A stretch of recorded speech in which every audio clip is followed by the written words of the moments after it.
Bonjour à tous et bienvenue. Ici, j'ai un ami qui s'appelle David. Bonjour. Salut David. Et tu as quelque chose à nous raconter. Oui. Tu vas nous raconter comment tu es devenu chrétien, comment tu as rencontré Jésus. Et voilà, raconte-nous un petit peu ce qui s'est passé dans ta vie alors. Alors, d'accord, merci. Donc bonjour tout le monde.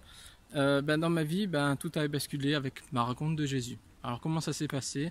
Au départ, il faut savoir que je viens d'une famille athée, complètement non chrétienne. On allait à l'église juste pour visiter, sans plus, sans saveur, sans toutes les banalités qui existent.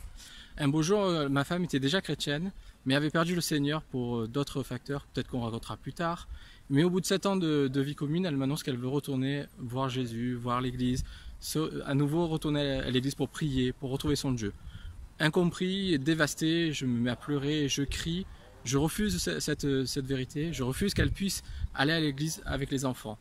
Mais je lui laisse aller, je pars par amour, je lui dis vas-y. Au bout de temps, le cheminement se fait et puis je vais avec l'église avec elle, par amour, mais sans plus non plus, sans aucune conviction. Et puis un jour, un soir, le 25 janvier 2021, Dieu me réveille en pleine nuit. C'était un songe, il faisait nuit, il y avait le brouillard, il pleuvait, il y avait des éclairs. Et il me prend, il me dit c'est Jésus. Ouais, mais alors tu l'as vu physiquement? Non, c'est une voix. Ah, c'est une voix audible comme je vous parle là en ce moment. D'accord. Ouais. Et là je me réveille, tout sourire, tout content, tout joyeux, à 3 h du matin à peu près il devait être. Et là ma femme me dit qu'est-ce qu'il y a? J'ai pas envie de te raconter. Tellement d'orgueil, j'acceptais pas encore le fait que j'avais rencontré Jésus. Et puis en fait je suis allé à l'église un peu plus volontiers, mais sans plus encore. Il y avait encore beaucoup d'amertume, beaucoup d'hésitation encore, de crainte. Et puis je dis pourquoi pas y croire, parce que j'avais commencé à avoir des paroles de connaissance, c'est-à-dire que j'arrivais à parler avec des gens alors que je les connaissais pas. Par exemple, il y a une personne qui a pleuré dans mon travail. Ah ouais? Et tout le monde s'est inquiété. Ouais, vas-y, va vers elle. Je fais mais non, il y a rien. C'est qu'une bonne nouvelle. Elle me fait bon, c'est quoi? C'est sa sœur qui est enceinte. Et je la connaissais pas du tout. Et ça faisait 10 ans qu'elle attendait d'être enceinte. Ah ouais. Donc je me suis dit, c'est naturel. Je rencontre Jésus, j'ai ça. Effectivement, il doit y avoir quelque chose. Donc dans mon église à l'époque, ils proposaient les baptêmes le 4 avril 2021, dimanche de Pâques. Ouais. Je propose à ma femme, je dis ouais, il y a le baptême. Elle fait vas-y. Je dis oui, mais c'est le dimanche de Pâques. Il y a les chocolats, les enfants. Elle fait va te faire baptiser. On a eu un petit tiraillement, quelques minutes, etc. Et puis finalement, je suis allé voir mon pasteur et je dis qu'est-ce que je fais? Et là, mon pasteur il me dit suis ce que tu veux. Et là, je dis écoute, si je dois me faire baptiser, il va se passer quelque chose. Le soir même, nous en France, parce que venant de Paris, on nous annonce qu'en fait il y a le Covid et il devait avoir le confinement. Donc on n'avait plus le droit de sortir en région, on ne devait pas sortir de France. J'avais pas le choix, je me suis fait baptiser. Ok. Voilà. Magnifique. Et puis alors le fait de devenir chrétien, qu'est-ce que ça a changé pour toi? Alors ça, concrètement. Alors au départ c'était une parole que j'ai reçue lors de mon baptême, comme je vous dis le 4 avril 2021. Il m'a parlé de ne pas avoir de limites. Je ne savais pas ce que ça voulait dire, mais au fond de moi, j'avais besoin d'écrire. Donc, j'ai pas arrêté d'écrire le jour de ma conversion jusqu'à maintenant encore. Et concrètement, j'ai écrit un premier recueil, un deuxième recueil. Et concrètement, maintenant, j'écris des poèmes en annonçant l'évangile, comme là, vous pouvez le voir. Magnifique. Merci beaucoup, en tout cas, pour ton témoignage. De rien.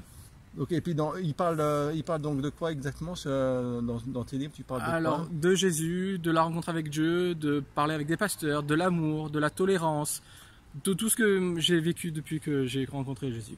D'accord. En tout cas, David, merci beaucoup pour ce témoignage et que Dieu continue à te bénir. Merci, amen, et soyez bénis. Oui, merci beaucoup et soyez bénis et à bientôt. Au revoir. Bye bye.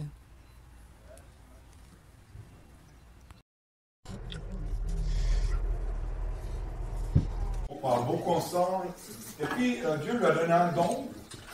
Il fait des poèmes. Et il a écrit quelques lignes qui pourraient être une bonne introduction à la louange. Et peut-être on peut mettre quelques accords. Et puis il va nous témoigner d'une façon poétique. Alléluia. Why not? Non? Alléluia. Dis bien, Dieu. D'accord. Aujourd'hui, j'ai pu constater à quel point la Suisse a besoin que Dieu pose ses mains, qu'il puisse permettre à ce pays trouver la paix et l'amour de Jésus. Le pays a besoin d'une unité parfaite et doit mettre Dieu à sa tête. En effet, lorsque aujourd'hui j'ai évangélisé, j'ai entendu des mots qui m'ont choqué. Pour guérir, une femme a fait appel, non pas à l'Éternel, mais à un magnétiseur. Quelle erreur! Un autre homme voulait faire le secret, c'est-à-dire il voulait s'approcher de la magie blanche afin que son enfant ne prenne plus son pouce à présent. Mais seul Jésus est Sauveur et Seigneur. Et si tu l'acceptes dans ton cœur, tous tes péchés seront effacés Que notre Seigneur soit glorifié. Prions pour ces personnes qui n'ont pas trouvé le chemin, la vérité et la vie. Prions pour ces personnes perdues qui peuvent être encore sauvées par l'amour de Jésus. Amen.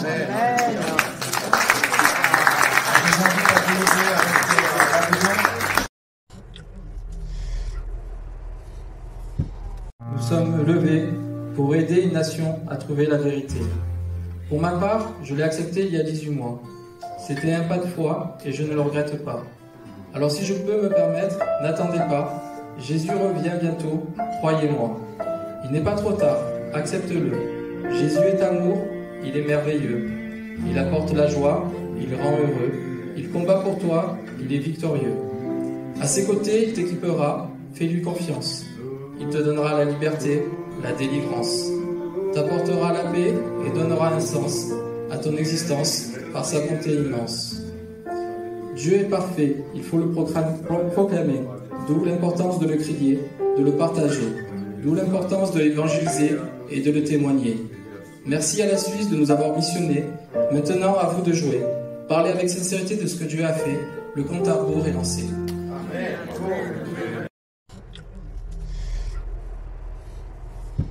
3 jours d'évangélisation en Suisse ce soir se terminent et j'ai bonne mine.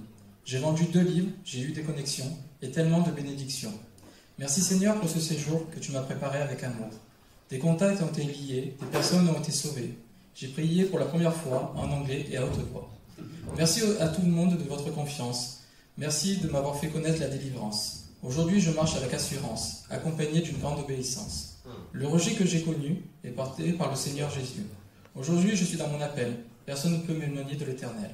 Pour finir, j'aimerais prier pour ces regards que j'ai croisés, pour ces personnes que je n'ai pas parlé, afin que Jésus vienne aussi les visiter.